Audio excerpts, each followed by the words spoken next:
अध्यात्मप्रेमी, भगवत भक्तिप्रेमी सुहृदजन हो. गेल्या शनिवारी आपण भागवत पुराण निरूपण सगळ्यांना ऐकू येते?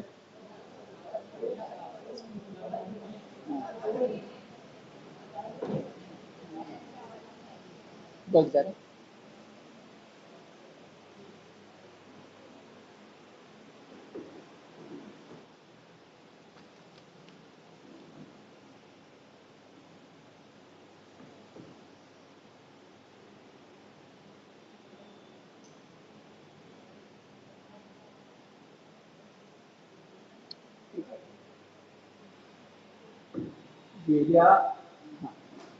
गेल्या शनिवारी आपण एकादश स्कंद याला सुरुवात केली होती आणि असं म्हटलं होतं की हा एकादश स्कंद आधीच्या 10 स्कंदापेक्षा वेगळ्या प्रकारे त्याचं निरूपण आपण करणार आहोत. म्हणजे काय तर आधीचे 10 स्कंद आपण व्यासाने काय म्हटलंय या श्लोकाचा अर्थ गद्यामध्ये कथेच्या रूपानं भाष्याच्या रूपानं आपण पाहत होतो. म्हणजे तिथं व्यासांच्या पलीकडं शुकमुनींच्या पलीकडं आणि कुणाचा विचार आपण करत नव्हतो. पण एकादश स्कंद हा व्यासाने लिहिलेला आहे, शुकमुनींनी सांगितलेला आहे आणि दुधात साखर अशी आपण जो बघतो आहोत तो व्यास, शुकमुनी आणि संत श्रेष्ठ एकनाथ यांचा आधार घेऊन बघतो. म्हणजे दुधामध्ये साखर आहे. अगोदर व्यासमुनींचे शब्द मुखातून आले शुकमुनींच्या आणि एकनाथांसारख्या संत श्रेष्ठानं मराठी भाषेत सोपेपणानं ते तुम्हाला मला समजावून सांगितले. फक्त एकादश स्कंदच असा आहे, बाकी नाथांनी भागवतात लिहिलेलं नाही. ही उद्धव गीता वैशिष्ट्यपूर्ण आहे. हे सगळं गेल्या ठेपेला आपण बघितलंय. आणि त्याचबरोबर गेल्या शनिवारी आपण असंही बघितलं की नाथांच्या भागवताचं वैशिष्ट्य काय तर ते श्रोतृ सापेक्ष आहे. श्रोतृ सापेक्ष म्हणजे श्रोत्यांनी मागणी केल्यावरून नाथ नेहमीच त्यांच्या वाड्यामध्ये पैठणला रोजच प्रवचन, निरूपण, कीर्तन, भजन काहीतरी करत होते. तेव्हा श्रोत्यांना त्यांनी एकदा प्रश्न विचारला की यापुढे मी कुठल्या ग्रंथाचं निरूपण करू, कोण ग्रंथी प्रवर्तो, कुठल्या ग्रंथामध्ये मी प्रवृत्त होऊ बरं. तेव्हा पैठण ही काशी असल्यामुळं, दक्षिण काशी असल्यामुळं विचक्षण श्रोत्यांनी सांगितलं, पुराणा माझी भागवत तेथ उद्धव गीत वक्ता प्रवर्तावा तेथ तुझ भगवंत सहाय्य. अरे 11 पुराणामध्ये भागवत पुराण श्रेष्ठ, त्या भागवत पुराणामध्ये एकादश स्कंद श्रेष्ठ आणि त्या ठिकाणी तू वक्ता म्हणून प्रवृत्त हो आणि काळजी करू नको, भगवंत तुझं सहाय्य. ही आपली भूमिकाच आहे. आपण कोणीही कोणतीही गोष्ट करत असलो तर आपण जर श्रद्धाळू असू तर आपण तुकाराम महाराजांच्या शब्दात बोलतो, ठोविले भांडार धन्याचा तो माल, मी तो हमाल भारवाही. हे तुकारामांचे शब्द आहेत, जगद्गुरु तुकारामांचे. तिथं आपण कोण, कुठल्या किस पेड़ की पत्ती हा विचार करा. एवढे जगद्गुरु जर स्वतःला हे म्हणत असते तर आपण कोण. अशा स्थितीमध्ये नाथांना भगवंत सहाय्य आहे असं विचक्षण श्रोत्यांनी सांगितलं आणि प्रपंच सुरू झाला. गेल्या शनिवारी आपण बघितलं की उद्धवाचं महत्व काय, या अध्यायाचं महत्व काय. अर्जुन गीता लढाईला प्रवृत्त करणारी आहे. भगवद्गीता ही उद्धव गीता वैराग्य संपन्न होऊन मृत्युंजय कसं व्हावं हे शिकवणारी आहे. अर्जुन गीतेमध्ये न्याय मिळवायचा आहे, राज्य मिळवायचं आहे, धर्म टिकवायचा आहे. या गीतेमध्ये टिकवलेला धर्म आचरणात कसा आणायचा हे उद्धव गीते. दोघांची प्रयोजन वेगळी आहे. वक्ता एकच आहे श्रीकृष्ण, पण शिष्य दोन आहेत. एक आहे अर्जुन, एक आहे उद्धव. तर अशा उद्धवाला जी गीता सांगितली गेली तिच्यापाशी आता आपण आलो. आतापर्यंत आपण अनुसंधान बघितलं. आता आजचं काय म्हणायचंय हे बघूया. आजचं म्हणताना मी तुम्हाला दोन्ही गोष्टी समोर ठेवणार. एक म्हणजे व्यासांचे शब्द काय आहे, खुद्द संस्कृत शब्द काय आहे, आणि त्याच्यावर एकनाथ काय म्हणतात. म्हणजे दुधात साखर व्यास काय म्हणतात आणि एकनाथ काय म्हणतात. तर व्यास म्हणतात बघा, आता मुळात तिथं व्यास नाही म्हणणार, कारण व्यास उपस्थित नाहीये. व्यासांचं नाव बादरायण. आता बादरायणाचा मुलगा म्हणजे बादरायणी शुकमुनी. तर बादरायणी उवाच. बादरायणी म्हणजे बादरायण व्यासांचा मुलगा शुकमुनी म्हणाला. कुणाला? राजा परीक्षितीला. काय म्हणाला? कृत्वा, आता संस्कृत आहे, कृत्वा दैत्यवधम कृष्ण सरोमो यदुभिवृत. सरोमी म्हणजे भोवताली असताना, यदुभिवृत म्हणजे यादवांच्या मदतीनं, भोवताली असणाऱ्या यादवांच्या मदतीनं कृष्णानं स्वतः काही असुरांना मारलं. काय शब्द आहे? कृत्वा दैत्यवधम, दैत्यांचा वध केला. कोण कोण बरं? तर जरासंध असेल, शिशुपाल असेल, कौरव आहे, पुढे येणार आहे, अशा अनेकांचा वध कृष्णानं केला, मदतीने केला यादव सैन्याच्या. पुढे आणखी म्हटलंय भुवतार यद भार जविष्ठम जनयत कलिम. आणि नंतर त्यानं, नीट बघा, जरासंध, कौरव, शिशुपाल यांचा वध दुसऱ्यांच्या मदतीनं, म्हणजे यादवांच्याही मदतीनं, पांडवांच्याही मदतीनं केला. आणि आता मात्र एकाचा वध करायचा होता. तिथं ना पांडव आहेत, ना कौरव आहेत, ना यादव आहेत, तर यादवच एकमेकांमध्ये लढून मरणार आहेत. फरक बघा. शत्रूचा नाश करताना कोण कोण आहे? यादव आहेत, कौरव आहेत, पांडव आहेत. आणि यादवांचा नाश करताना कोण आहेत? यादवच आहेत. ही विलक्षण गोष्ट आहे. तर यादव कोण आहे? कृष्णाचे वंशज आहेत. पण आपला वंश सुद्धा नष्ट करायला कृष्णानं पाहिलेलं नाही. याला वैराग्य म्हणतात, याला संन्यस्त वृत्ती म्हणतात, याला वानप्रस्थाश्रम म्हणतात, याला संन्यासाश्रम म्हणतात. हा गृहस्थाश्रम नाही आहे. गृहस्थाश्रमात आपल्या पोराबाळांचं प्रेम असलं तर ठीक आहे, असावं, काय अडचण नाही. पण एकदा जर तुम्ही संन्यास घेतला असेल, शिखा त्याग केला असेल, यज्ञोपवीत काढून टाकला असेल, आपलं नाव सोडून दिलं असेल, घरदार सोडला असेल, तर पुन्हा मागं वळून माझ्या पोरांचं काय होतं ही काळजी करण्याला अर्थ नाही. हे कृष्णानं तुम्हाला मला दाखवून दिलंय.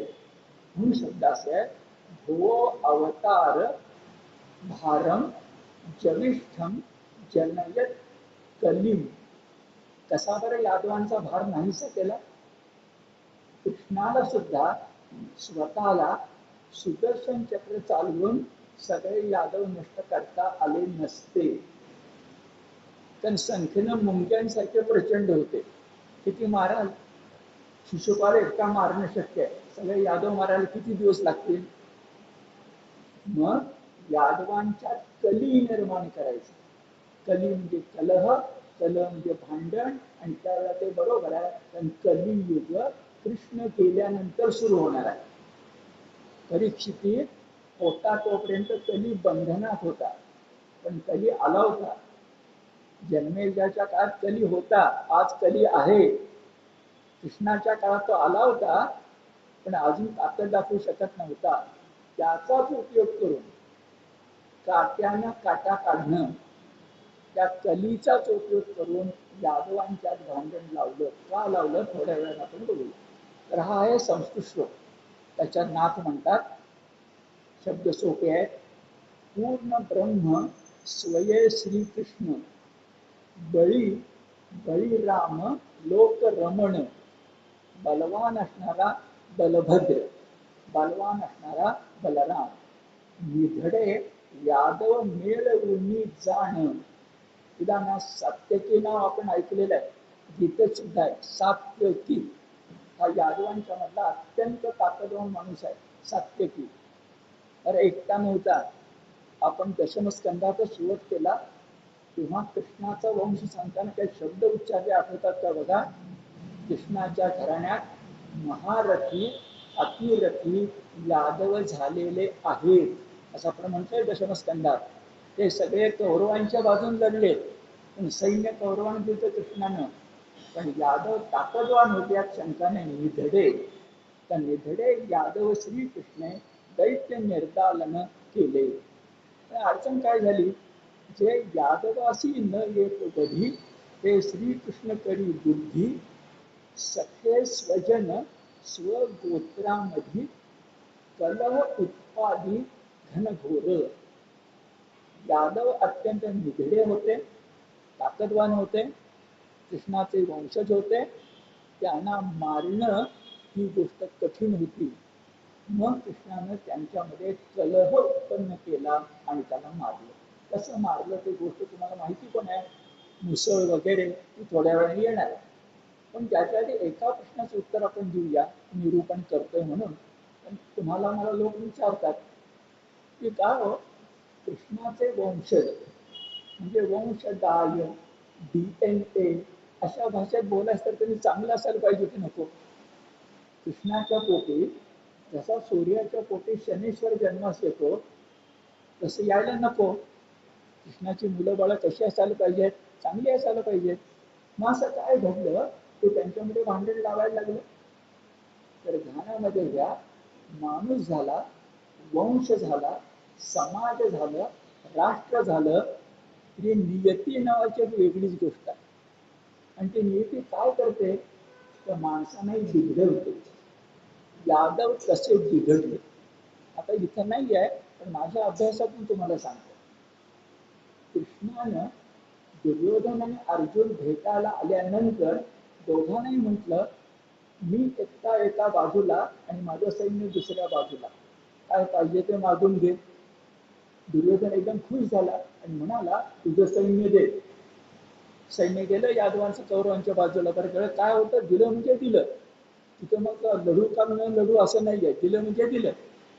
आणि पार्थ काय म्हणाला, देवा तू फक्त माझ्याकडे ये. कृष्ण म्हणाला मी निशस्त्र असेल, मी लढणार नाही. मोरोपंतांच्या भाषेत गोष्टी सांगेन युक्तीच्या चार. मार्गदर्शक, अलीकडचा इंग्लिश शब्द वापरायचा मेंटॉर. मेंटॉर मार्गदर्शक, काही करणार नाही, फक्त बोलणार. असं चालेल का तुला? कृष्ण म्हणाला चालेल. मग काय घडलं बघा, जे अतिरथी महारथी वगैरे होते ना, नीट ऐका, ते यादवांचे सगळे जण कौरव पांडव युद्धात मारले गेले. जशी पानिपतच्या तिसऱ्या लढाईमध्ये 1,00,000 मराठी बांगडी फुटली, त्या पद्धतीनं कुरुक्षेत्रावर युगांत झाला. कोणी उरलेलं नाही आहे. कौरवही संपले, पांडवांच्यातले पांडव त्यांचे पुत्र जे अश्वत्थामानं मारले तेवढेच, बाकी कोणी नाही. आता काय घडलं असेल तुम्ही मी विचार करूया. निवडक ताकदवान योद्धे लढाईमध्ये मारले गेले, मग उरले कोण बरं? तर द्वारकेचं रक्षण करण्यासाठी जेवढे कोणी शिल्लक राहिले असतील, मुळात ते लढाईला जाण्याला तितके पात्र नाहीत म्हणून तर त्यांना पहारेकरी नेमलेला आहे.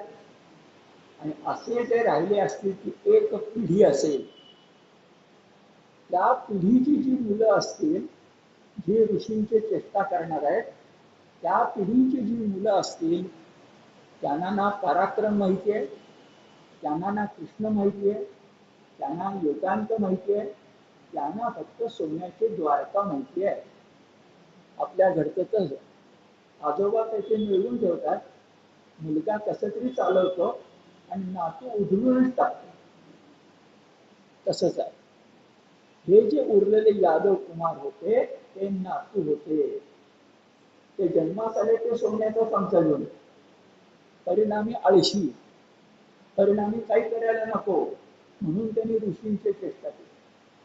आणि कृष्णाच्या त्या लक्षात आलंय, हा शेवट आहे, कृष्णाच्या त्या लक्षात आलंय पहारेकरी असणारी पिढी माझ्याच वयाची आहे, आता संपणार आहे. पुढं कोण येणार आहे, आता 25-30 असणारे येणार आहे. ते जेव्हा 50 होतील त्या कौरवांना लाजवतील इतकं वाईट वागतील आणि त्यांना मारायला मी नसेल. किती नियती आहे बघा. आणि म्हणून कृष्णानं ही जी पहारेकऱ्यांची पिढी आणि त्यांच्या मुलांची पिढी या सगळ्यांना त्या बेटावर नेलं आणि युद्ध करून त्यांच्यात यादवी घडवून नष्ट केलं. इथं कृष्णाचं मोठेपण आहे. हा तो पूर्ण पुरुषोत्तम आहे. यदा यदा हि धर्मस्य ग्लानिर्भवति भारत, हे शेवटच्या श्वासापर्यंत. आता कौरव मारले संपलं, परीक्षित आला संपलं, पांडव जिंकले संपलं संपलं. कृष्ण संपलं म्हणत नाही, पण संपत नाही.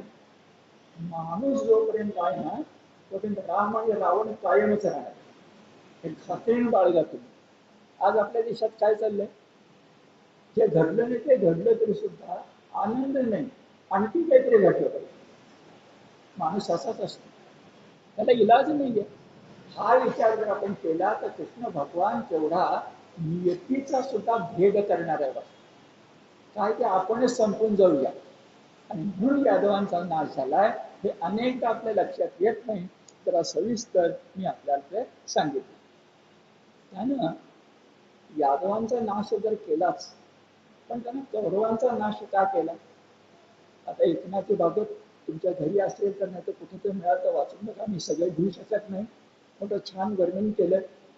कौरवांनी पहिल्यापासून काय केलं तर, ज्याला आतताई म्हणतात आणि आतताई माणसाला मारलंच पाहिजे असं आपल्या वसिष्ठ स्मृतीमध्ये सांगितलेलं आहे. ते मुद्दाम मी तुम्हाला सांगण्यासाठी आज घेऊन आलो. वसिष्ठ कोण? रामाचे गुरु. रामाचे गुरु असणाऱ्या वसिष्ठांनी एक संस्कृत मंत्र लिहिलाय.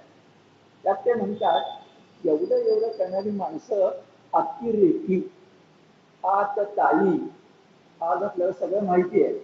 एवढं एवढं करणारी माणसं अतिरेकी, असं 5000 वर्षापूर्वी वसिष्ठांनी लिहून ठेवलंय. 6-7 हजार रामायण आधी आहे. काय लिहिलंय? प्रथम संस्कृत ऐकूया, मग मराठीत बघूया. अग्नी दो गरगश्चैव शस्त्र पाणी धनापहा. अपह म्हणजे काढून घेणं, धनापहा. राज्य दार हरश्चैव षडैते आततायिनः.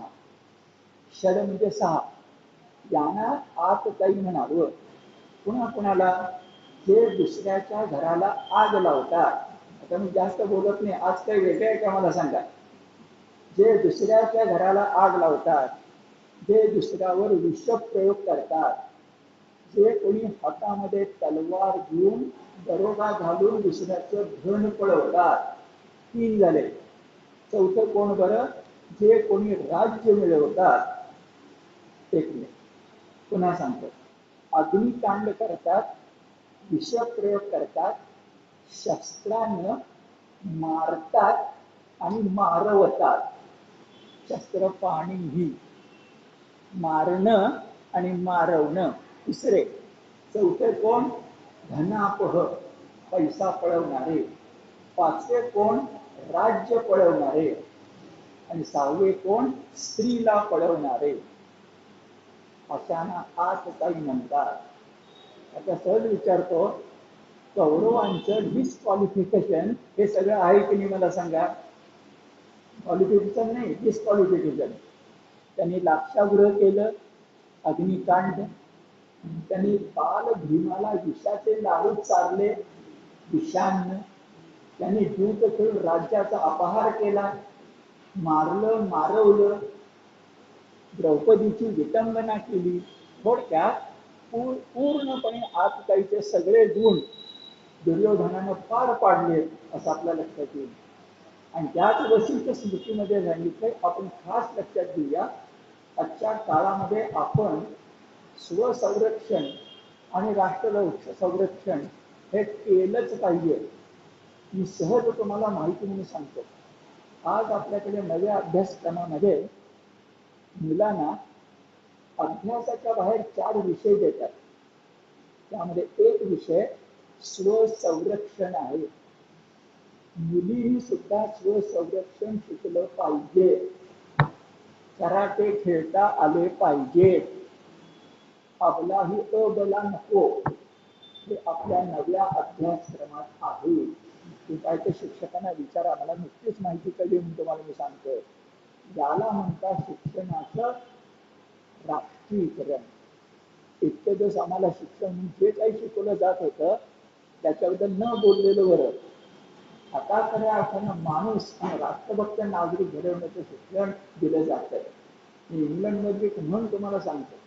इंग्लंडमध्ये असं म्हटलंय, शाळेच्या क्रीडांगणावर राष्ट्र घडतं. इंग्रजीत म्हण आहे, शाळेच्या क्रीडांगणावर राष्ट्र घडतं. मग कोण आतताई आहेत सांगितले. त्यांना मारलं पाहिजे का? हो, मारलं पाहिजे. दयातीचे नाव भूतांचे पालन, मान्य. पाणिक निर्दालन कंटकांचे. पाया झाला नारू, तेथे बांधावा कापुरू. जुन्या काळचा आधार आहे नारू, तेथे बांधावा कापुरू. तिथं आरती करून उपयोग होत नाही. म्हणून वशिष्ठ स्मृतीमध्ये असं म्हटलंय, आत ताईन मायांतम हन्यात एव अविचारयन. अविचारयन म्हणजे विचार न करता. जो कोणी आतताई माया जाल टाकणार आहे, हे खास लक्षात घ्या. दुष्ट माणसं कृती पण करतात आणि उक्ती पण करतात. दुष्ट माणसं तुमचा बुद्धिभेद पण करतात. दुष्ट माणसं तुम्हाला विकृत विचार करायला शिकवतात. आधी त्याच्यावर मी बोलत नाही, कारण अध्यात्माचं निरूपण मला करायचंय म्हणून, नाही तर भरपूर बोलता येईल. तुमचा विचारच मारून टाकायचा, त्यासाठी अनेक साधना अनेकांच्या हातामध्ये आहे. नाही चालणार. अविचारयन, त्यांचा विचार सुद्धा न करता ते आतताई लोकांना संपवावं लागेल. आणि पुढे म्हटलंय, पहिलं वाक्य असं, आतताईन मायांकम हन्यात एव अविचारयन नातया इमे दोषो अंतर्भवती कश्चन. आतताई माणसाला मारलं तर दोषः न भवती कश्चन. तुम्हाला कुठलंही पाप लागत नाही. हे त्याच वशिष्ठ स्मृतीमध्ये आहे, जे योग वासिष्ठ ग्रंथात आहे, जे रामचंद्रांच्या गुरूंनी सांगितलेलं आहे. आणि कृष्ण भगवान तर तेच सांगतायत. म्हणून यादवांचा नाश त्यांनी घडवला. आता जरा बाहेर मी गेलो, पण मुळामध्ये कौरवांनी काय काय केलंय छान सांगितले आपल्या नाथांनी. पण नाथांनी 2 सुंदर गोष्टी सांगितल्या. नाथांना मराठी भाषा लिहित असताना कोटी करायची हौस आहे. कोटी करायची. आपले जे केस आहेत डोक्यावरचे, त्यांना कच्छ असं म्हणतात. कच्छ. नाथ म्हणतायत, दुःशासनानं द्रौपदीचे कच्छ धरले आणि म्हणून सगळी कचकच झाली. आता कच्छ मराठी शब्द, संस्कृत शब्द, आणि कचकच मराठी. हा या ठिकाणी बघा, दुःशासने धरिले वेणी कच, तेणेची वाढली कचकच. हे कर्म त्याचे त्याशीच, भोवले साच सदा जाणे. पण नाथांचं मोठं वैशिष्ट्य असं हे आपण सगळ्यांनी सांगितलं पाहिजे की महाभारती युद्धाचं खरं कारण काय. महाभारती युद्धाचं खरं कारण एकच आहे, द्रौपदी वस्त्रहरण. बाकी कुठलंही कारण महाभारत घडायला नाही. कारण एवढं राज्य हरण करून, एवढं कपट दूत खेळून, एवढा वनवास अज्ञातवास भोगून सुद्धा श्रीकृष्ण भगवान मागायला गेले ते इंद्रप्रस्थ नाही. हस्तिनापूर नाही. तर ज्या ठिकाणी तुम्ही लक्षात ठेवतील तर त्या गावाचं नाव वारणावत. या गावासकट 5 गावं फक्त. 5 पांडवांना आणि कुंतीला जगण्यासाठी 5 गावं, बाकी काही नको. हे मागायला गेल्यानंतर उत्तर मिळालं, सुईच्या अग्रा एवढी जमीनही देणार नाही. हे सुद्धा महाभारती युद्धाचं कारण नाही. महाभारती युद्धाचं कारण एकमेव आहे, द्रौपदी विटंबना. आणि नाथ सांगतात, नाथ म्हणतात, पतिव्रतेचे वस्त्र हरण. भारतीय जनमानसाला बाकी सगळे आरोप दोष क्षम्य वाटतात, पण पतिव्रतेचे सत्व हरण.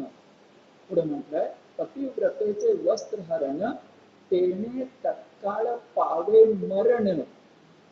हेच कलहाचे कारण, कुल निर्दालन जाण येणे. नाथांनी अगदी काय म्हणायचं, सुप्रीम कोर्टाचा निकाल दिलाय. येणे कुल निर्दालन जाण. कुळाचं निर्दालन, तर कुळ कुणाचं? पांडवांचं. पण कौरव पांडव. कुळ निर्दालन का झालं बरं? हेच कलहाचे कारण, पतिव्रतेचे वस्त्र हरण, तेने तत्काळ मरण. नाथांनी भागवतामध्ये महाभारताकडे लक्ष देऊन महाभारताचं एकमेव कारण सांगितलंय, कारण ते संत आहेत. संत हा अशाच प्रकारे लोकांना तत्वबोध करणार आणि सगळ्यांचाच उद्धार व्हावा असा प्रयत्न करणार. ठीक आहे, मग कृष्णानं काय काय केलं? हे कौरवांच्या मदतीने, आपलं पांडवांच्या मदतीने कौरव संपवले, यादवांच्या मदतीने जरासंध, शिशुपाल वगैरे संपवले, नरकासूर संपवला, आणि आता उरले ते यादव.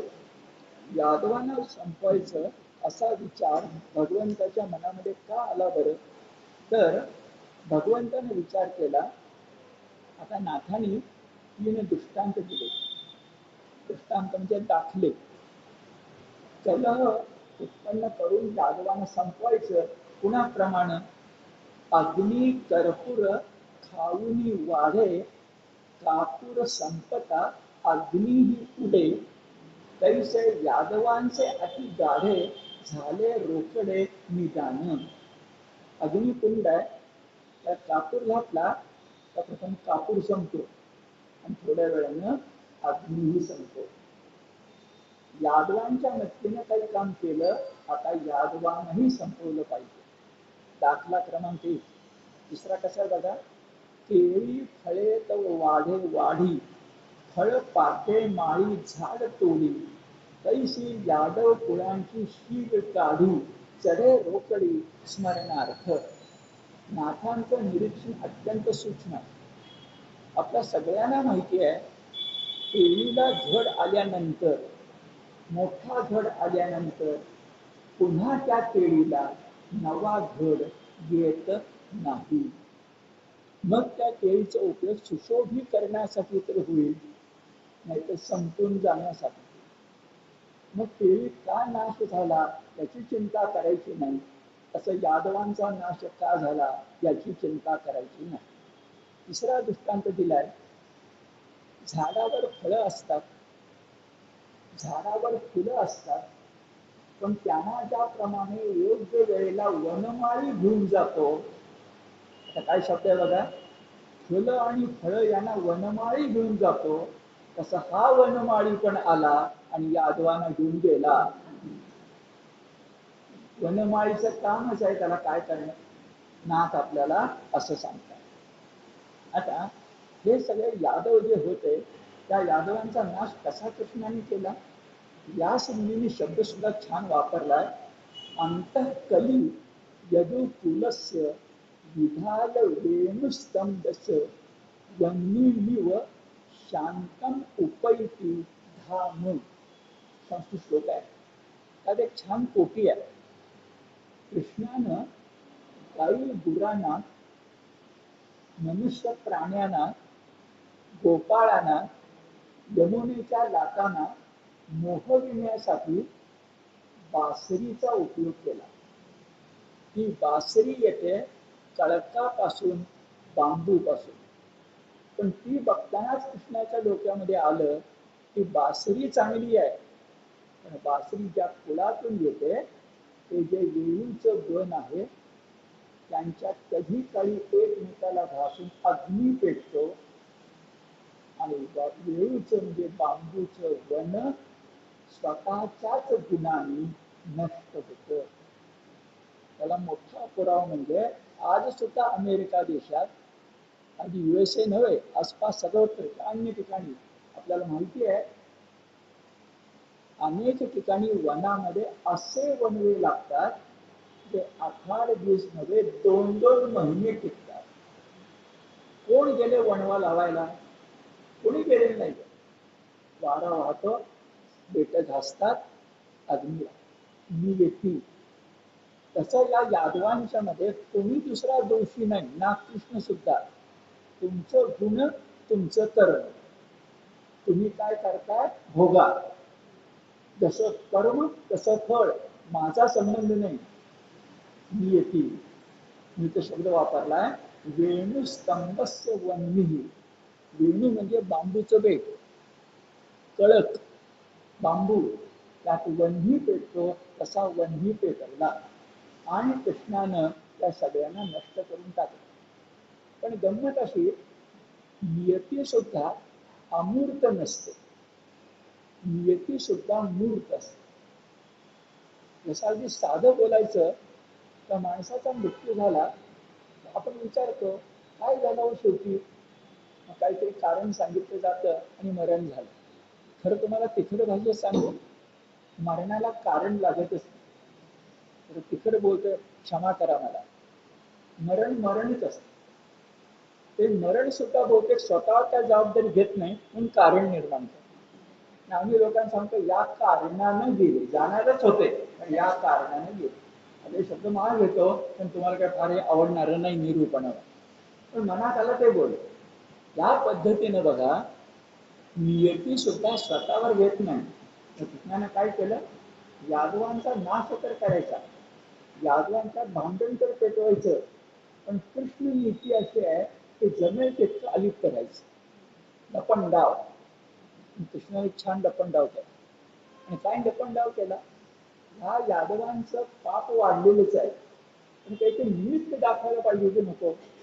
मग त्यांचं निमित्ताचं पाप असं की त्यांनी ज्यांना ब्रह्मर्षी म्हणतात अशा 10 ब्रह्मर्षींचा अपमान केला. तर काय बोलायचं मला सांगा. एक गाय गोमाता म्हणून आपण तिचं पूजन करतो, अशा 100-125 गायींच्या बद्दल जर कोणी मूर्ख माणूस वेड्यासारखा वागला तर पापाचा भार वाढला की नाही. तसं एका ब्रह्मर्षीचा अपमान, एका देवर्षीचा अपमान केला तरी संपलं, इथं 10 ब्रह्मर्षींची माहिती. आता गंमत असं की व्यासाने फक्त एवढंच म्हटलं की शाप व्याजेन विप्राणाम.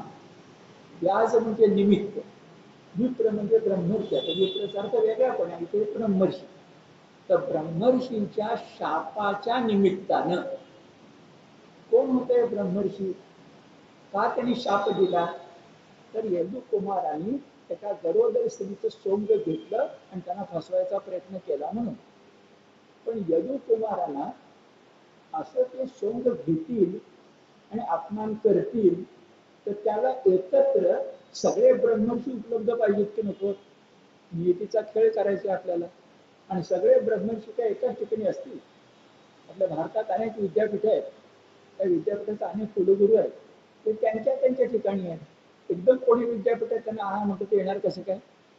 मग काय करावं लागतं, कोणी विद्यापीठामध्ये चर्चासत्र बोलवावं लागतं, त्यांना बोलवावं लागतं. चांगल्या अर्थाने मी तुम्हाला सांगतो, इथेही चर्चासत्र बोलवतं. आणि नाथांचं वैशिष्ट्य असं की त्यांनी अक्षरशः 10 ब्रह्मर्षी, हे व्यासाने सांगितलेलं नाही, विप्र शापहा एवढंच म्हटलं, पण नाथाने बघा 10 ब्रह्मर्षींची नावं सांगितलीत आणि एकेका वाक्यात त्यांचं कर्तृत्व सांगितलं. एकनाथ भागवत यासाठी मोठं आहे, एका वाक्यात. वसिष्ठांचं वैशिष्ट्य काय, आधी गद्यात सांगतो बघूया. वसिष्ठांना एकदा दिसलं म्हणे, असं गंमत झाली की हा सूर्य बहुतेक रागावलाय. वसिष्ठांना दिसलं, कधी घडणार नाही पण वसिष्ठांना दिसलं, त्या सूर्य रागावलाय. मी सूर्य उगवणारच नाही. वशिष्ठांनी विचार केला, मी सूर्य उगवणार नाही, सूर्याला अर्घ कसे द्यायचे, उद्या माणसं काय करणार. म्हणून हे कळल्यानंतर सूर्याचा राग लोभ काय जो असेल वशिष्ठांना कळलेला तो लक्षात घेऊन ते म्हणाले, बरं जातोच ना, सुट्टी घेतोच ना, संपावर जा बाबा एक दिवस. आणि म्हणून त्याने आपला कमंडलू आकाशात होता आणि कमंडल इतका तेजस्वी होता तो लोकांना कळलंच नाही सूर्याने सुट्टी घेतलेली असे कळत असेल. आता अद्भुत आहे. पण मला सांगा, एखाद्यापाशी सूर्य निर्माण करण्याची ताकद असेल, जगाच्या कल्याणासाठी अपर सूर्य निर्माण करायची ताकद असेल, तर तो ऋषी किती मोठा. असे एक आहे वसिष्ठ. असे 10 ऋषी मी तुमच्या समोर ठेवणार. माझ्या मनात विचार असा येतो की असे जे 10 ऋषी आहेत, ते 10 ऋषी एकत्र येण्यासाठी कृष्णाने काय केलं, तर त्यांना सांगितलं की अमुक तीर्थक्षेत्र आहे प्रभास किंवा यासारखं, त्या ठिकाणी काही एक मुहूर्त आहे, तुम्ही सगळे तिथे एकत्र या, चर्चा करा, एवढंच सांगितलं. पुढं काय सांगितलं नाही. पुढं काय घडायचं ते घडेल, पण तसं चर्चासत्र तसं काहीतरी आहे बोलवलं. सगळे आले. आता कृष्ण भगवान सांगतो ऐकायलाच पाहिजे. सगळे आले. आणि कोण कोण आले बरं, तर जे तपस्तेजे दैदिप्यमान पूर्ण ज्ञाने ज्ञान घन ज्याते सदा वंदे श्रीकृष्ण, ज्यांना श्रीकृष्ण नमस्कार करतो ते ऋषीश्वर जाण निघाले. कृष्णाच्या आज्ञेनुसार त्या प्रभास तीर्थी निघाले. कोण कोण निघाले, आता जरा वेळ लागेल पण ऐकण्यासारखा आहे.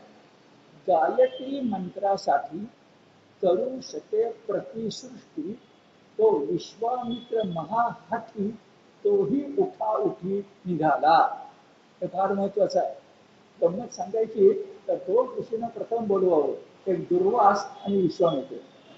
तेवढे आले की बाकी सगळे येतात. तसंच आहे इथे. तर दुर्वासांचं लगेच सांगून टाकतो. दुर्वासांचं होतं, पण काय मला नव्यानेच इथं कळलं. दुर्वास असे होते की त्यांनी किती खाणं खाल्लं तर ते निराहारी राहू शकत होते, देवाची भक्ती करू शकत. ते विलक्षणच आहे. गमतीने बोलायचं भस्मारोग वगैरे आपण म्हणतो ना, त्या टाईपच्या पद्धतीचं झालं. पण गंमत मला सांगा, एकादशीला काय करतो आपण, निराहार. मग खाऊन सुद्धा तर एकादशी करता असेल तर किती मोठा माणूस. त्या पद्धतीने दुर्वास अर्थ काय माहिती का, दुर्वास, त्यांचा रहिवास नको, कुणी आसपास यायला नको, ते दुर्वास एकांत प्रिय. इथं तसंच वर्णन केलं. म्हणजे वसिष्ठ तुम्हाला कळले, दुर्वास कळले. विश्वामित्र आपल्याला काय म्हणतात बघा, महाहट्टी, हट्ट करणारा. विश्वामित्र तसाच होता. कोण बरं, प्रतिसृष्टी निर्माण करणारा. आणि कोण बरं, गायत्री मंत्र निर्माण करणारा. सगळ्या मंत्राश्रेष्ठ गायत्री मंत्र सूर्याचा, तो स्फुरला कोणाला, विश्वामित्र. बर, गीतेमध्ये असित देवलो व्यासो असा उल्लेख येतो. असित देवलो व्यासो. खूप दिवशी मला शंका होती, असित ऋषी काय करतात, काय बरं त्यांचं कौतुक इथं सापडलं. असितांचं वैशिष्ट्य असं की शीत शब्द आहे ना, शीत हा शब्द संस्कृत मधला शीत आहे. शीत म्हणजे थंडी. ज्यांच्या आश्रमात त्या ज्यांच्या कृपेनं उष्णता आणि थंडी बाधतच नाही त्यांना असित ऋषी म्हणतात. नाव अगदी बरोबर आहे. तो असित एक ऋषी. आणखी कोण, दुर्वास आता सांगितलं. आता भृगु ऋषी. आता भृगु ऋषींची गोष्ट जरा चमत्कारिक वाटणारी आहे की चक्क जाऊन त्यांनी विष्णूचा लाथ मारली. गोष्ट बरीच मोठी आहे.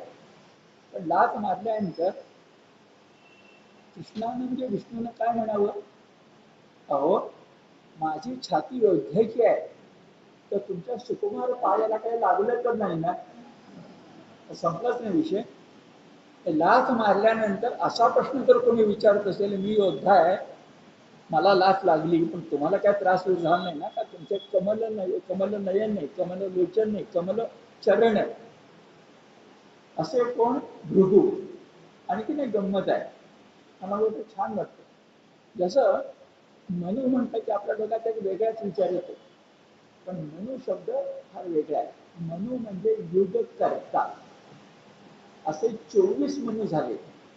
त्याच्यामध्ये एक वैवस्वत मनु आहे. तो त्याचा काळ गीतेचा काळ आहे. कारण मनु या शब्दाचा अर्थ ऋषी एवढाच घ्या, बाकी अर्थ विसरून जा. आता असा जो कोणी मनु असेल, त्या मनुमध्ये एक मनु असा आहे की आपण सगळे मानव या मनुपासून आहोत. नाहीतर मला सांगा, संस्कृतमध्ये, मराठीमध्ये, प्राकृतमध्ये आपल्याला मानव का म्हणतात? यदु यादव, पंडू पांडव, कुरु कौरव. आपण मानव कोण? आपण मनुपासून असलं पाहिजे. आणि बरोबर आहे, मनुचा मासा, प्रलय काळ. पण लक्षात घ्या, या मनुचं दुसरं नाव आहे, जे आपण लक्षात घेऊया, ते आहे कश्यप. कश्यप ऋषी तुम्हाला मला माहिती आहे, ते या जगातले पहिले मनु आहेत. 24वा 23वा वयस्वत आहे.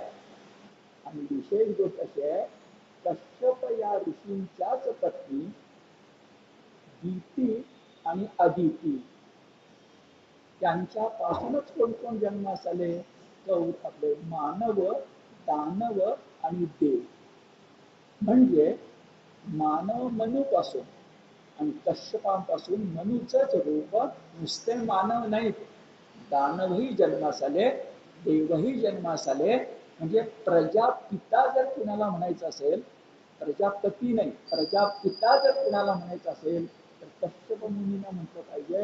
आणि विशेष गोष्ट आहे, भागवतात, महाभारतात, गीतेत, अनेक स्मृती ग्रंथात या कश्यप ऋषींचं विलक्षण कौतुक केलेलं आपल्याला दिसतं. याचं कारण, ज्यांना माणूस किंवा सजीव आपण म्हणून, म्हणजे वनस्पती नव्हे, देव दानव मानव द्विपाद असे जे कोणी आपण आहोत, शशशृंग विहीन, पुच्छ विहीन असे जे कोणी आपण आहोत, ते कुणापासून जन्मले? कश्यप ऋषींच्या पासून. आणि कोण कोण? बरं, वामदेवांचा उल्लेख आहे. आता हाही आपलं नाव वेगळं वाटतं, तर वामदेवांचं वैशिष्ट्य असं की वेदांना एकदा विचारलं गेलं, सगळ्यात ऋषी श्रेष्ठ कोण? वेदांना विचारलं गेलं सगळ्यात ऋषी गोष्ट, तर वेदे वाखाणीला वामदेव. वेदाने त्या वामदेवाचं कौतुक केलं. आणखी कोण? अत्री. बोलायलाच नको, तो म्हणजे नाही, त्रि म्हणजे त्रिगुण. त्रिगुणाच्या पलीकडचा गुणातीत तो अत्री. त्याची पत्नी त्याच नावाची अनसूया. असूया म्हणजे मत्सर, ज्याला मत्सर नाही ती अनसूया. आणि जे त्रिगुणाच्या पलीकडे आहेत ते अत्री. आणि त्यांच्या पोटी जन्मास येतात दत्तात्रेय. आत्रेय म्हणजे अत्रीचा मुलगा, दत्तात्रेय. दत्त त्यांचं नाव. हे अत्री पण होते. नंतर रामाचे सद्गुरू वसिष्ठ होते. झाली यादी मोठी. एक मुद्दा मला तुम्हाला सांगायचं. कृष्णानं या ऋषीनं म्हटलं जा त्या ठिकाणी. गेले. कृष्णाला माहिती आहे नंतर असं असं घडणार आहे, यादवांचा नाश करायचा आहे. म्हणजे बघा, कृष्ण हा राजा आहे. आणि जसं जुन्या काळात आपल्याकडे राजाचं, कोणत्याही राजाचं अष्टप्रधान मंडळ असायचं, ते त्याला दैनंदिन कारभारात मदत करायचं. अष्टप्रधान मंडळ दैनंदिन कारभारात मंडळ करायचं. पण आपल्याकडे आर्य चाणक्याच्या काळापासून 108 ज्ञानी माणसं असायची, जी भारतभर कुठे ना कुठेतरी आपापलं काम करत असायची. आणि परचक्रासारखं संकट आलं, दैनंदिन नाही, परचक्रासारखं संकट आलं, तर त्या सगळ्या 108 लोकांना बोलावलं जायचं. त्याला प्रज्ञा सभा, त्या प्रज्ञावंत सभा असा शब्द वापरायचे. मराठी संस्कृत आपल्याला कळायला कठीण जातं, मी इंग्रजीमध्ये सांगतो. त्याला आज इंग्रजीमध्ये थिंक टँक असं म्हणतात. Think tank. जे ज्ञानी माणसं ही आजही राज्य कारभारामध्ये मदत करतात आणि चांगला राज्य करतात, चांगल्या लोकांची मदत घेतो. अधिक बोलणं ठीक नाही, परंतु कुठल्या राष्ट्राची कधी आपल्याला दुरुस्ती करायची आहे, रिझर्व्ह बँकेने काय निर्णय घ्यायचे, अधिक बोलायला नको. अनेक मोठमोठे प्रश्न हे अर्थतज्ञापासून संरक्षण तज्ञापर्यंत बोलावले जातात. आणि त्यांची नावं सुद्धा कोणाला मला माहिती असत नाहीत, असायची गरज नाही. असं थिंक टँक सर्व ठिकाणी असतं. भागवतात ते आहे. पण कृष्णाला फार मोठा निर्णय घ्यायचा आहे की मी माझ्या कुळाचाच नाश करणार आहे. इंग्लिश शब्द सँक्शन आहे. मग कुणाकडनं सँक्शन घ्यायचं? थिंक टँक त्यांच्या हस्तेच करायचं. त्यांचाच अपमान करू दे. त्यांचा अपमान करतोय, इतरांचा अपमान नक्की करेल की नाही. मग कृष्णानं जाणून बुजून त्यांना पाठवलं. आता पाठवल्यानंतर काय काय झालं? पाठवल्यानंतर लक्षात आलं, आता गोष्ट तुम्हाला माहिती आहे, थोडी वेगाने घेता येईल. यदू कुमार हे त्या बेटावर पोचले. हातामध्ये कंदुक म्हणजे चेंडू घेतला आणि चेंडू फळी म्हणजे क्रिकेट तरी, पण चेंडू फेकून आबाधबीचा आपण काही म्हणा अशा प्रकारचा खेळ सुरू केला, जो आपल्याकडं तुकारामांनी, नामदेवांनी, एकनाथांनी कृष्णाच्या क्रीडा लीला म्हणून सांगितलेल्या. तो खेळ सुरू झाला. यदू कुमार शब्दांनी लक्षात आलं का बघा? मग सांगितलेली मी तिसरी पिढी, नातवांची पिढी, ते सगळे एकत्र आले. आता गद्यात प्रथम सांगतो, मग नाथांचे शब्द तुमच्या समोर ठेवतो. त्यांच्यामध्ये जांबवतीचा मुलगा, त्याचं नाव सांब, हा दिसायला मुलगा असून मुलीसारखा नाजूक आणि सुस्वरूप होता. त्याची आम्ही निवड केली. निवड करून तिला स्त्रीचा पोशाख दिला. ती गरोदर भासवण्यासाठी तिच्या पोटावर कपडे गुंडाळले. तिला सांगितलं, ऋषींना भेटायला जाताना, हा बारीक आहे पण वाचून दाखवणार आहे, असं चालायचं की पोटाला त्रास होऊन उपयोगी नाही. दोन सख्यांच्या खांद्यावर हात ठेवून चालायचं, ऋषींच्याकडे जायचं आणि ऋषींना नमस्कार करून म्हणायचं, तुम्ही तर वर्तमान भूत भविष्य जाणता, हिच्या पोटी कोण जन्मास येईल तेवढे मला सांगा. मुद्दा काय? ऋषी झाले तरी असंभवनीय जे आहे ते संभवनीय कसं करतील? सांब जर मुलगाच आहे, त्याच्या पोटी पुत्र कसा काय जन्मास येईल? हो, नियती जर तरी काय करेल? असंभवनीय झालं तर संभाव्य कसं होईल? म्हणून त्यांना फसवायचं. पुढे सांगून टाकतो म्हणजे वेळ वाचेल. ऋषी म्हणाले, बरोबर आहे, हिच्या पोटी लोहाचं मुसळ जन्मास येईल. कपडे बाजूला केले, खरं मुसळ जन्मास आलं. आणि मुसळ जन्मानंतर घाबरले. मग काय काय केलं तर राखून ठेवतो थोड्या वेळाने. तर अगोदर हा सगळ्याचं वर्णन करताना नाथ भागवत लिहित आहे. समोर पैठण मधले विचक्षण श्रोते बसले. त्यांना प्रापंचिक संत असणारे, संसारी संत असणारे नाथ बोलत आहेत. शृंगार हास्य रस लोकांना आवडतो. श्रोत्यांचं मन राखलं पाहिजे. आणि नाथ किती सुंदर शब्दात बघा. आता मी सगळं तुम्हाला वाचून गद्य सांगितलंय, वाचत गेलो तर लक्षात येईल. यदू नंदन समस्त क्रीडा कंदुक झेलित, एकमेका ते हानीत, ठकवून पळत दूर गेले. ठकवून म्हणजे फसवून, सापडल्यागत करायचं आणि पळायचं. ऐसे नाना क्रीडा विहार करीत आले यदु कुमार, अंगी श्रीमद अपार. आम्ही मुलं कोणाची? यादवांची. श्रीमद, श्री म्हणजे लक्ष्मी. अंगी श्रीमद अपार, औद्धत्य थोर उन्मत्त. त्यांचा उद्धटपणा जगात एक नंबरचा. असे सगळे निघाले. त्यांना असं वाटलं, हे जे ऋषी बसलेत ना, त्यांचं काय मोठेपण आहे बरं? अतीत अनागत ज्ञानवंत. अतीत म्हणजे भूतकाळ, अनागत म्हणजे अजून न आलेला म्हणजे भविष्यकाळ, आणि बोलायला नको वर्तमान काळ.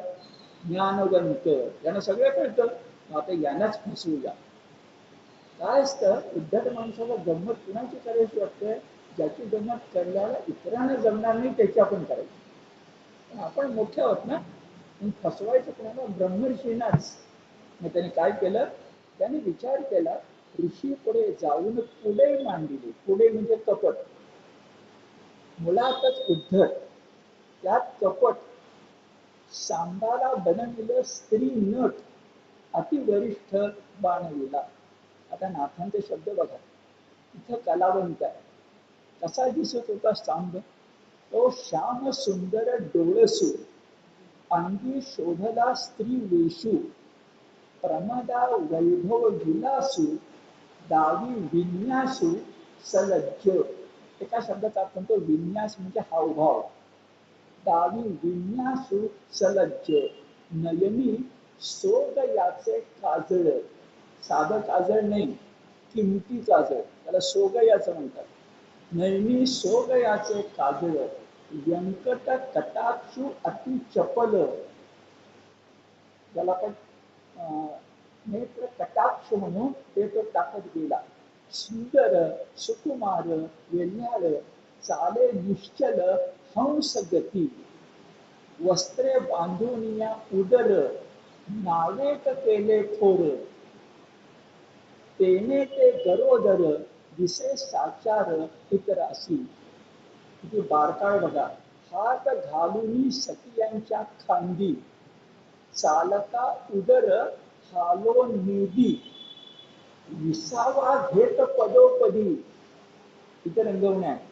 विसावा घेत पदोपदी येता ऋषी वृंद देखिली. अशी पाहिली त्याने. ऐसा स्त्री वेश दाखवून नावेक अंतर राखुनी. एकदम ती पुढे गेली नाही, ती थांबली तिथं. आणि कोण पुढे गेलं? उरलेले यदुकुमार. ती नाही विचारायला गेली बाकीचे. बरोबर जमलं पाहिजे ना नाटक. नावेक थांबून इतर ऋषी जवळ येऊन लोटांगण घालती. कपटाचे निमिषे ऋषीश घालती प्रदक्षिणा. अत्यादर दाखवी ती यदु कुमार समस्त. काय म्हणाले? स्वामी, नम्रता पाहिजे ना. स्वामी पैल जे सुंदर. ती सुंदर उभी आहे ना पलीकडं. पैल जे सुंदर तुमच्या वचनी भावार्थ थोर. अहो तुम्हाला भेटण्यासाठी द्वारकेहून आली आहे. सगळं बघा. तुमच्या वचनी भावार्थ थोर. आसन्न प्रसव गरोदर. आसन्न प्रसव गरोदर. नीट ऐका. स्वये सुकुमार कुसोलाजे. तिला विचारायचंय माझ्या पोटी कोण जन्माशील, पण काय हो लज्जावती आहे, ती विचारू शकत नाही, पण आम्हीच विचारतो. हे पुढे जाऊन विचारायला लागले. या लागे ही गर्भवती सादरे असे पुसती. पुत्र काम असे वांछिती. काय निश्चिती प्रसवेल. जुन्या काळची भाषा. तिला मुलगा जन्मास यायला पाहिजे, सांगा बघू कोण जन्मासील. वांछिती. असं ऐकल्यानंतर आपण पुरं करू एक 10 मिनिटं घेऊन. असं ऐकल्यानंतर काय घडलं बरं तर ऊचुः कुपिता मुनया. मुनया म्हणजे ऋषी. संस्कृत व्यास म्हणतात. कुपितः रागावलेले. नृपा म्हणजे परीक्षिती. हे परीक्षिती रागावलेले ऋषी म्हणाले माहिती आपल्याला. जनयिष्यती वो मंदा मुसलम कुलनाशनम. तुम्ही ही जी आणलेली आहे ना तिचं नाव मंदा म्हणजे मंद बुद्धी. या मंद बुद्धीच्या पोटी कुलनाशनम मुसलम जनयिष्यती. तिच्या पोटात लोखंडाचं मुसळ जन्मास येईल. आता लोखंडाचं मुसळ जन्मास येईल म्हटल्यानंतर जन्माला वेळ लागला नाही. घाबरलेल्या ऋषी कुमारांनी बराबर तिच्या पोटावरचे कपडे काढले आणि बघता तर अहो आश्चर्य, तिच्या पोटातून खरंच लोखंडाचं मुसळ आलं. ते म्हणाला अद्भुत, पण आलं. पुढे ऐका. ते मुसळ घेऊन सगळे द्वारकेला आले. द्वारकेला आल्यानंतर यदु कुमारांनी प्रथम जमलं तर कृष्णाला भेटायला पाहिजे की नको. पण माणसं अशीच असतात, त्याला भेटायला पाहिजे त्याला सोडून बाकी सगळ्यांना भेटतात. तर कृष्णाला अपवाद केला इथं आहे. कृष्णाला कळूच दिलं नाही. आणि कुणा कुणाला भेटले. मला गंमत वाटते. नाथांनी 5 पिढ्यांचा उल्लेख केला. उगीच कोण शिल्लक राहायला नको. 5 पिढ्या. कोण कोण बघा. पहिला आहे उग्रसेन, नंतर आहे वसुदेव, नंतर आहे बलराम, नंतर आहे प्रद्युम्न, नंतर आहे अनिरुद्ध. असे सभेमध्ये बसले आणि तिथं जाऊन त्यांनी मुसळ ठेवलं. तोपर्यंत अशा बातम्या लवकर पसरतात. तोपर्यंत राजसभेत मुसळ घेऊन जाताना द्वारकेत बातमी पसरली. त्या मूर्खांनी त्या ब्रह्मर्षीचा अपमान केलाय, मुसळ आलंय, ते नाश करणार. राजसभेचा निर्णय राहिला बाजूला, गावात लोकांच्या मध्ये हा हात काय. आता राजसभेचा निर्णय काय झाला. निर्णय असा झाला, उग्रसेन महाराज म्हणाले, मिथ्या नव्हे ब्रह्मज्ञ शापू. मिथ्या म्हणजे खोटा. उग्रसेन सगळ्यात वडील ना, कंसाचे वडील उग्रसेन. वसुदेव हा यादव आहे, उग्रसेन संबंध नाही, कारण मामा भाचे नातं लक्षात घ्या, यादवच आहे. उग्रसेन म्हणाला, ब्रह्मण्य शाप युक्त शाप मिथ्या होत नाही, ते मुसळ येणार. आलं म्हणजे आलंच आहे, आता ते आपला कोणी नाश करणार. काय युक्ती केली कृष्णाला तर सांगायचं नाही, कोणती युक्ती केली वगैरे, तुम्हाला मला सुचवची युक्ती केली. आणि ती युक्ती म्हणजे ते मुसळ जे आहे त्याचं चूर्ण करायचं, बारीक पीठ करायचं, समुद्रात फेकून द्यायचं, लाटावर वाहत जाईल, कुठंतरी लागेल, पण मिसळ नाही. थोडक्यात मिसळ नाही म्हणजे कुलनाश नाही. मूळ मुद्दा संपल्याचा काय प्रश्न आहे, त्यांनी केलं. व्यास सांगतात, नाथ हे सांगतात, सगळं केलं खरं, पण मिसळ नष्ट करताना त्याच्या पोटात जो गाभा होता, मुसळ सगळं मोठ्याच्या मोठं सगळं मोडलं, फुटलं, तुटलं, तुकडे झाले, पण अगदी आत काहीतरी कंद राहिला, तो तेवढा तसा शिल्लक राहिला. हे म्हणाले, हा काय करणार आहे, ते मुसळ नाहीये, फेकून दिलं, पाण्यात वाहत गेलं. ते वाहता वाहता एका माशाने गिळलं. आणि आपल्याकडे कथा, संकेत, लोकांची भावना अशी, की माशाने गिळलेला लोखंडाचा तुकडा जर पारध्याला मिळाला आणि तो त्यानं बाणाला लावला, तर त्यामुळे निश्चितपणे पाहिजे ती शिकार होते. दुर्दैव असं अशी शिकार जरा व्याधानं नंतरच्या कालखंडात भगवान श्रीकृष्णांची केली, पण कृष्ण ही यादव, पण हे फार नंतर. आता असा तुकडा फेकला गेला, बारीक बारीक चूर्ण झालं, ते सगळं चूर्ण मगापासून प्रभा असं म्हणतोय, त्या तीर्थाचं उलट सोडतो ठरलं. 2 तीर्थ आहेत, पण एक नाव नंतर फक्त बघूया. तर एका तीर्थाच्या एका बेटाच्या ठिकाणी ते जे कण होते ना, ते कण जाऊन पोचले. आणि आता महत्वाचं सांगण्यात ते लोकांना सांगा, आपण आजपर्यंत कीर्तनकारांच्या सगळ्या हरदासांच्या कथेतून ऐकत आलोय, की ते जे कण त्या ठिकाणी पडले, त्या कणापासून लव्हाळ नावाचं गवत जन्मास आलं. त्याची शस्त्र बनवली गेली, ती एकमेकाला मारली गेली आणि यादव संपले. आज मी वेगळे सांगणार आहे.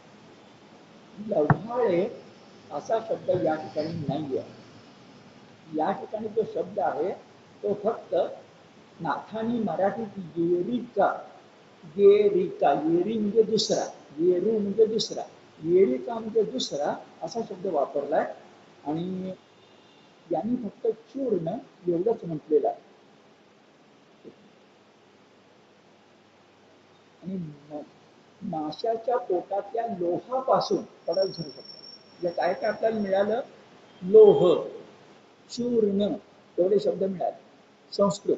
नाथांचं काय मिळालं, गेराळे, काहीतरी एक हात्या, आपण काय म्हणतो लव्हाळे. आता प्रश्न असा की लव्हाळ हे अत्यंत नाजूक असते, गवतापेक्षाही नरम असते. म्हणतात तुकोबा म्हणतात, महापुरे झाडे जाती तेथे लव्हाळे वाचती. त्यांची मान खाली करतात. म्हणजे साधं गवतच ना, गोमाता खाईल ते. गोमाता म्हणजे लव्हाळ उपटून एकमेकांना शस्त्र म्हणून मारून यादव संपतील कसे, हा प्रश्न माझ्या मनात आला. म्हणजे अभ्यास करताना जे मला सुचलं ते तुमच्या समोर ठेवतो. पहिली गोष्ट अशी, लव्हाळे शब्द मराठीतला चुकीचा आहे, लोहाळे असा शब्द असायला पाहिजे. कारण लोह शब्द आहे, म्हणजे त्या ठिकाणी जे काही गवत उगवलं ना ते लव्हाळ नाही आहे, ते लोहाळ आहे. मग लोहाळ काय आपल्याकडे बघ, साध्या भाषेत बाभळीचे काटे. बाभळीच्या झाडाचे फांदी तोडून आणा आणि हातात घेऊन लढायला उभे राहा, बराच फायदा होईल. बाभळीचे काटे हातात घेतले तर, कारण एक काटा मोडला तर जीव जातो. म्हणजे लोहाळे म्हणजे बाभळीचे काटे असते. आणि नंतर सांगणार होतो, आता सांगतो. आपण 2 वर्ष जे काम करतोय भागवतावर, त्याच्यावर एखादं काही पुस्तक लिहावं असा विचार माझ्या मनात आहे, ते भविष्यामध्ये काही महिन्यानंतर पुरं होईल. त्याचा अभ्यास करत असताना पुन्हा एकदा मी दुसरा स्कंद पाहिला. तुम्हाला बोलताना सांगितलाच, पण दुसरा स्कंद पाहिला. आणि दुसऱ्या स्कंदानुसार पहिला स्कंद, तर पहिल्या स्कंदात मी 11 सांगतो पाहिजे तर तुमचं काढून बघा. स्कंद पहिला अध्याय 15, स्कंद पहिला अध्याय 15. आता आपला 11वा स्कंद चालला. स्कंद पहिला अध्याय 15 आणि त्याचा श्लोक क्रमांक 23. तिथे हीच कथा आली. एकादश स्कंदाची कथा आली, तीच प्रथम स्कंदात आली आहे. आणि तिथं मात्र वेगळा संदर्भ आहे. मी जेव्हा बोललो तेव्हा तुम्हाला तो सांगितलं नाही, आता मला तो मिळाला. तो असा आहे, वारुणी मदिरा पिऊन लाखा काठ्यानी एकमेकांना मारलं. तिथं लोखंड आहे, तिथं लोखंडाचा उल्लेखच नाही. दोन्ही खरं आहे, पण वारुणी मदिरा पिऊन लाखा काठ्यानी मार. आता चित्र डोळ्यासमोर आहे. अगोदर पहिल्यांदा काय, मनात सारखी भीती काय, आपण संपणार. हे फार महत्वाचं असतं. लढायला गेल्यानंतर अगोदर मनच महत्वाचं, नाही जिंकणार नाही जिंकणार, विषय संपला. पण हे तर कसंच गेले होते ना, सात लढ्यात खेळात गेले असतील दुसऱ्या कामाला देव दर्शनाला. कानावर काय आहे, राजसभेतनं काय कळलंय, झालंय बाबा सगळं, शाप भेट मिळालाय, आता काय होतंय बघूया. टांगती तलवार डोक्यावर. मन कसं असणार, त्यात काय केलं, शब्द मी त्याचा वारुणी मदिरा. आता मला प्रश्न असा पडला की आपण नेहमी बोलताना वारुणी म्हणजे मदिरा म्हणतो, पण व्यासांसारखे कलावंत दोन शब्द कसे वापरते, वारुणी मदिरा. म्हणजे मदिरा हे सामान्य नाम असलं पाहिजे आणि वारुणी हे विशेष नाम असलं. म्हणून वारुणी शब्दाचा शब्दकोशातला अर्थ बघितला आणि वेगळं कळलं. तांदूळ आंबवून ज्याच्यापासून मद्य बनवलं जातं, तांदूळ आंबवून ज्याच्यापासून मद्य बनवलं जातं त्याला वारुणी म्हणतात. आता बघा, गोपाल, काही गुरं, धान्य, शेती, काय चटणी उपलब्ध आहे, तांदूळ. लक्षात आलं सगळं. तुला काय म्हटलंय, लाखा काठ्या. आता मग सगळ्याच अर्थ मी असा देतो, त्या दोन गोष्टी आहेत. पहिली गोष्ट अशी, खरंच त्या मुसळानं पण काहीतरी काम केलं पाहिजे की नको, म्हणून लोहाळे उचलले आणि एकमेकांना बाबूचे काटे मारून जखमी केलं. तर हे करताना सगळेच कसे होते, म्हणजे हा पक्ष आणि तो पक्ष, कोण कसे होते, वारुणी मदिरा पिऊन उन्मत्त. अगोदर शापाची भीती, त्यात होती नव्हती ती शक्ती मद्य पिऊन घालवून टाकलेली. त्यात एकमेकाचे मानापन. मग सगळ्यात कळस सांगतो, सगळ्यांनी बलरामाला मारायचं ठरवलं. हा कळस आहे. बलराम कुठं, आपण कुठं. त्याने पहिला पराक्रम बलरामाला मारायचा.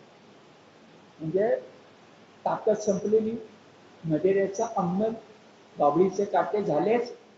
लोहाडे म्हणजे दंड काठ्या म्हणते, काठेही शक्य आहेत. आणि सगळ्यात वेगळे इथं नसले तुम्हाला मी सांगतो, जेव्हा सगळी शस्त्र हरतात तेव्हा माणसं एकमेकाचा गळा दाबून माणसाला मारतात. नेमकं असंच भीम आणि जरासंध युद्धामध्ये घडलेलं आहे.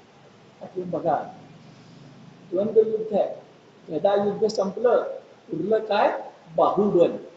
उरलं काय, खाली पाडणं. उरलं काय, पाय खेचणं. शेवटी गळे दाबले जातात आणि माणसं मारली जातात आणि हे शक्य आहे. यादव हानी अशीच झाली असली पाहिजे असं आपण म्हणू शकतो. म्हणजे सुरुवात केली लोहाळेपासून, मध्ये आलं मध्यप्रासन वारुणी आणि मृत्यू आला एकमेकाचे कंठ गळे दाबून. यात कोणत्याही प्रकारची शंका नाही. शेवट करूया, जे पहिला स्कंध पहिला अध्याय संपतो. नाथांचे शब्द आहे, ऐकोनी ऋषीवर्यांचा शापू. कृष्ण आतापर्यंत कुठे होता ना, त्या सभेत होता. अगोदर ऋषींना जाऊन सांगितलं, पण स्वतः बरोबर गेलेलं नाहीये आदरातिथ्य करायला. आपण घरीच राहिला. ऋषी गेले, यादव गेले, तेव्हा कृष्ण गेलाय का, नाही गेलेला. मग कृष्णाला लांबून कळलं की शापाचा प्रतिसाद, शापाचा परिणाम, सगळे यादव संपले. 6-7 उरले. उदाहरणार्थ उद्धव गेलाच नव्हता. सात्यकी तर अन्य कोणी असतील, 6-7ची यादी आहे. आणि कृष्ण स्वतः 8 जण फक्त आहेत. बाकी सगळे संपले. कुल नाश. तर ऐकोनी ऋषीवर्यांचा शापू फार महत्वाचा आहे. न धरी मोहाचा छटा टोकू. क्षणभर सुद्धा कृष्णाच्या मनात मोह आला नाही, ममता आली नाही, माया आली नाही, प्रकृती आली नाही. कारण तो सगळ्याच्या पलीकडे आहे. नाहीतर आपण माणसं कुठल्या क्षणी काय करून बसू याची खात्री नाही. मोह ममता, त्याला त्याचा स्पर्श छटाटोप नाही. ऐकोनी ऋषीवर्यांचा शापू न जरी मोहाचा छटाटोपू. म्हणे सिद्धी गेला सत्य संकल्प. तेवढा अलिप्तपणा आहे बघा. सत्य संकल्प, आपण काय म्हणतो, सत्य संकल्पाचा दाता श्री भगवान. इथं भगवान काय म्हणतोय, सत्य संकल्पाचा दाता. या यादवानं नष्ट केलं नसतं तर हे माजले मातले असते आणि सगळं कौरव पांडव युद्ध युगांत नव्याने करावं लागलं असतं. आणि आपण तर अवतार संपवतोय, संपला आपलं काम. म्हणून सत्य संकल्प. आणि शेवट आहे कुलक्षया निरूपू संतोषे. कुलाचा क्षय झाला म्हणून कृष्णाला आनंद झाला. हे फक्त कृष्णच करू नये. कुळाचा क्षय झाला म्हणून कृष्णाला आनंद झाला. असा पहिला अर्थ. सहज ऐका. हीच कथा पुढे 6व्या अध्यायामध्ये येते, 29व्या अध्यायामध्ये येते, 30व्या येते, 31व्या येते. म्हणजे एका 31 अध्यायाच्या स्कंदामध्ये यादव नाशाची कथा 5 वेळा येते. किती महत्वाची असेल. आता ती सविस्तर आहे, आता आपण पुन्हा बघायची नाही. पण संबंध एकादश स्कंदात, व्यासांच्या एकादश स्कंदात यदुवंश नाशाची कथा 5 वेळा त्याचे संदर्भ येते. पण गेल्या शनिवारी बोलल्याप्रमाणे ही उद्धव गीता अर्जुन गीतेपेक्षा वेगळी आहे. तो गृहस्थाश्रम असेल, हा वानप्रस्थाश्रम आहे. हे फक्त आपल्या लक्षामध्ये ठेव. ठीक आहे, आज आपण थांबू.